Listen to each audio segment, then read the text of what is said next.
Halo teman-teman semuanya, jadi kami dari kelompok Sabun Shinzui akan mempresentasikan hasil presentasi kami mengenai annual report dari PT Unilever. Oke, berikut ini adalah video kami, tetap ditonton ya. Oke. Enjoy. Nah, di sini saya akan menjelaskan mengenai overview sedikit dari Unilever ini. Nah, di tahun 2023 ini menjadi bagian yang sangat penting dikarenakan 90 tahun hadirnya Unilever di Indonesia. 9 dekade ini menjadi bagian dari Indonesia yang telah membawa Unilever menjadi salah satu produsen barang konsumsi sehari-hari terdepan di tanah air. Banyak barang-barang Unilever ini yang berjejer di Indonesia seperti sabun, sampo, odol ataupun barang-barang produksi konsumsi sehari-hari, di mana jutaan masyarakat Indonesia menggunakan produk-produk Unilever ini setiap harinya, sehingga menjadi bagian penting dari masyarakat Indonesia itu sendiri.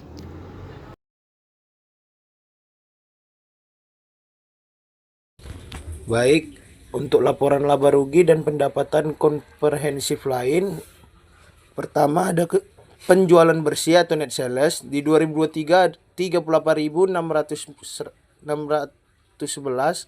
di 2022 41.219, di 2021 39.546, 2020 42.972, dan di 2019 ada di 42.923. Lalu harga pokok atau cost of goods sold di 2023 ada 19.417, 2022 22.154, di 2021 19.920, di 2020 20.515, dan di 2019 20.894.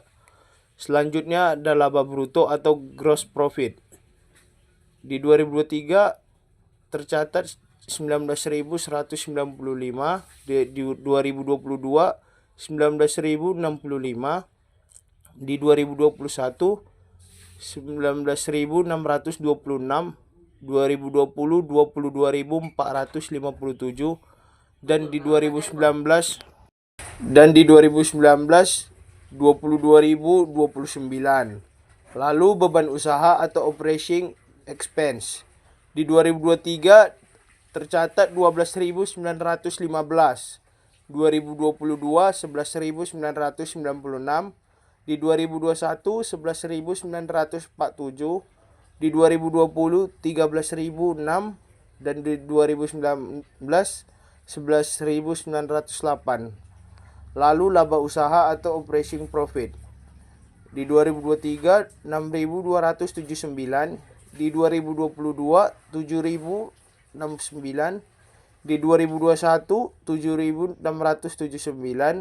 di 2020 9.451, dan di 2019 10.121. Lalu laba sebelum pajak penghasilan atau profit before income tax di 2023 ada 6.202, lalu di 2022 6.994, di 2021 7.497, di 2020 9.207, di 2019 9.902. Selanjutnya ada laba atau profit di 2023 4.801, di 2022 5.365, di 2021 5.758, di 2020 7.164, di 2019 7.393. Lalu ada jumlah penghasilan komprehensif tahunan berjalan atau total comprehensive income for the year. Di 2023 ada 4.496, di 2022 ada 5.513, di 2021 ada 5.717, di 2020 ada 7.057, di 2019 ada 7.090. Lalu ada EBITDA di 2023 tercatat 7.233, di 2022 8.123, di 2021 8.756, di 2020 10.554, dan terakhir 2019 11.250. Lalu laba bersih per saham dasar dalam nilai penuh rupiah atau basic earnings per share in rupiah full amount. Di 2023 ada 126, di 2022 ada 141, di 2021 ada 151, di 2020 ada 188, dan di 2019 ada 194. Nah, selanjutnya saya akan membahas laporan posisi keuangan konsolidasi PT Unilever selama 5 tahun terakhir, yaitu dari tahun 2019 hingga tahun 2023. Yang pertama ada aset lancar. Pada tahun 2023, aset lancar Unilever yaitu sebesar 6.192, dan di tahun 2022 turun sebesar 7.568. Penurunan ini menunjukkan bahwa Unilever telah memiliki lebih sedikit aset yang bisa segera digunakan, seperti kas, persediaan, atau piutang. Nah, yang kedua yaitu jumlah aset. Total aset perusahaan menurun dari 18.318 miliar pada tahun 2022 menjadi 16.664 pada tahun 2023. Ini bisa diartikan sebagai adanya pengurangan atau efisiensi dalam penggunaan aset tetap atau investasi jangka panjang. Lalu yang ketiga adalah liabilitas jangka pendek. Pada tahun 2023 tercatat sebesar 11.224, menurun dibandingkan pada tahun 2022 yaitu sebesar 12.442. Ini merupakan sinyal positif karena perusahaan telah berhasil menurunkan beban utang jangka pendek. Lalu selanjutnya adalah jumlah liabilitas. Total kewajiban juga menurun dari 14.321 menjadi 13.283. Penurunan ini menunjukkan upaya perusahaan dalam mengurangi ketergantungan pada utang. Lalu selanjutnya adalah ekuitas. Ekuitas juga menurun dari 3.997 pada tahun 2022 menjadi 3.381 pada tahun 2023. Penurunan ekuitas bisa terjadi karena pembagian dividen besar atau kerugian yang mempengaruhi laba ditahan. Nah, yang terakhir adalah modal kerja bersih. Nilainya negatif di seluruh tahun, dan tahun 2023 tercatat sebesar 5.032. Yang menunjukkan aset lancar tidak cukup untuk memenuhi liabilitas jangka pendek sehingga dapat menimbulkan resiko likuiditas. Nah, selanjutnya saya akan membahas juga pada rasio keuangan PT Unilever selama 5 tahun terakhir, yaitu di rasio profitabilitas, margin laba bruto meningkat dari 46,3% di tahun 2022 menjadi 49,7% di tahun 2023. Ini menunjukkan efisiensi yang membaik dalam pengendalian biaya pokok penjualan. Lalu yang kedua adalah margin laba usaha. Ini menurun dari 17,1% menjadi 16,3%, yang menandakan bahwa walau pendapatan bruto menaik atau meningkat, beban operasional relatif besar di tahun 2023. Nah, selanjutnya ada margin EBITDA, atau ini mengalami penurunan dari 19,7% menjadi 18,7%. Ini menunjukkan beban operasional dan depresiasi memungkinkan meningkat.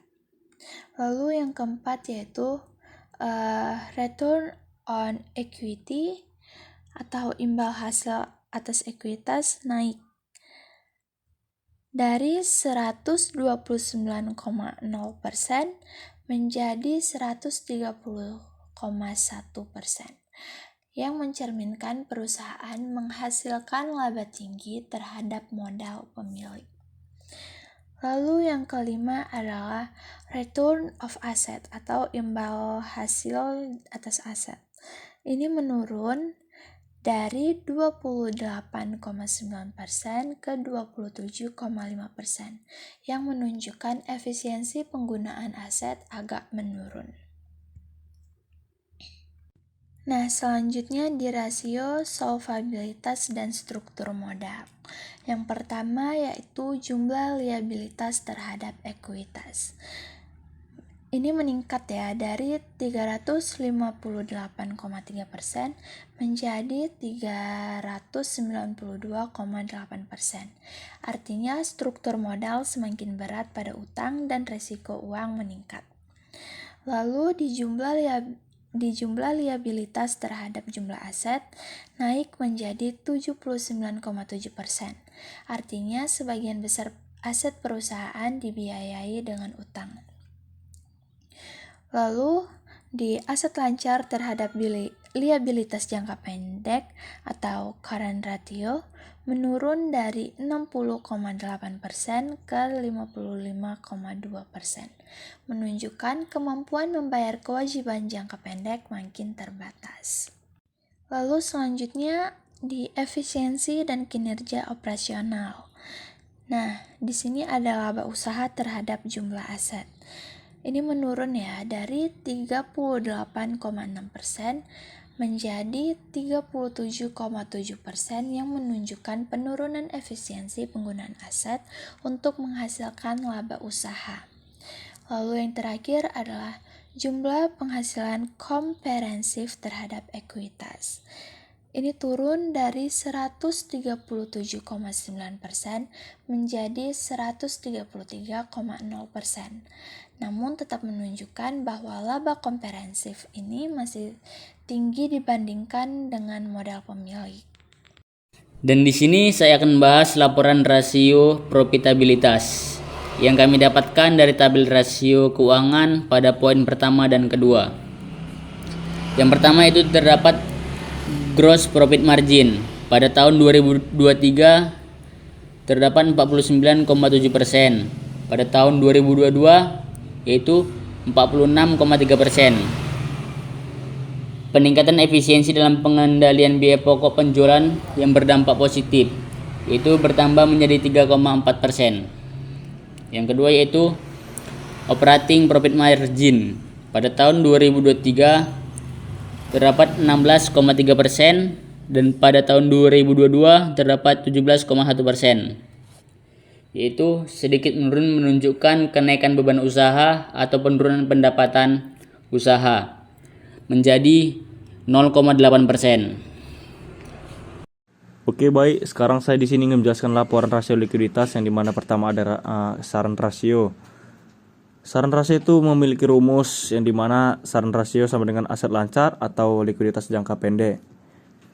Jadi kita masuk kepada aset likuiditas jangka pendek.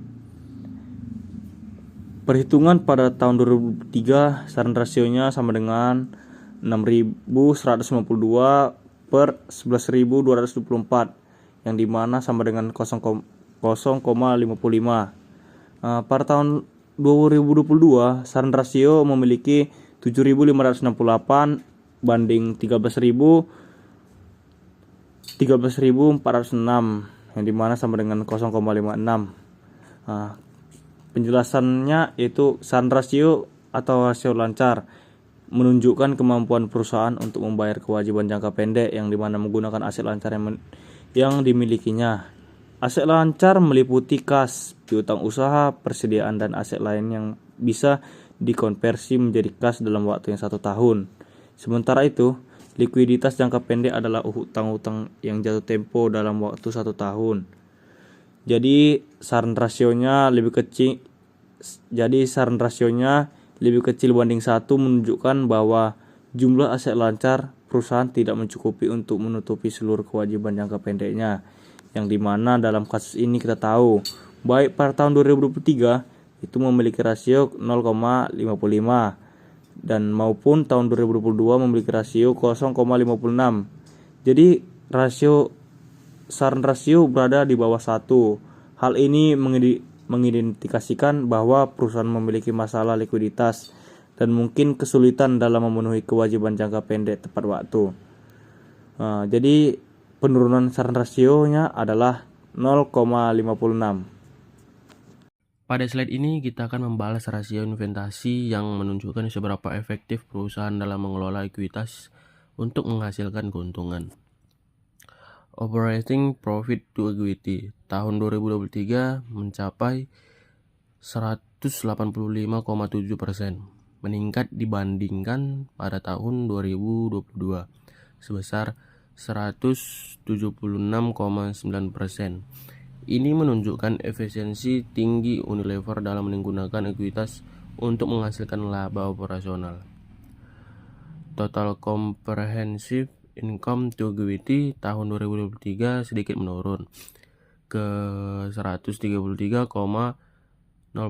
dari 137,9% pada tahun sebelumnya. Namun demikian, angka ini masih sangat tinggi, menunjukkan bahwa perusahaan tetap mampu memberi pengembalian besar terhadap pemegang saham.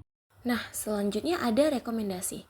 Yang pertama ada perbaikan efisiensi operasional untuk meningkatkan operating profit margin. Yang kedua ada meningkatkan likuiditas, misalnya dengan mengurangi utang jangka pendek atau dengan menambah kas atau setara kas. Dan yang terakhir ada pertahankan kinerja profitabilitas dan imbal hasil bagi investor agar tetap menarik bagi pemegang saham dan calon investor. Kesimpulannya adalah profitabilitas meningkatkan dari sisi laba kotor, namun margin operasi sedikit menurun. Likuiditas tetap menurun dan memerlukan perhatian. Rasio investasi sangat tinggi, menunjukkan return yang bagus bagi pemegang saham. Terima kasih.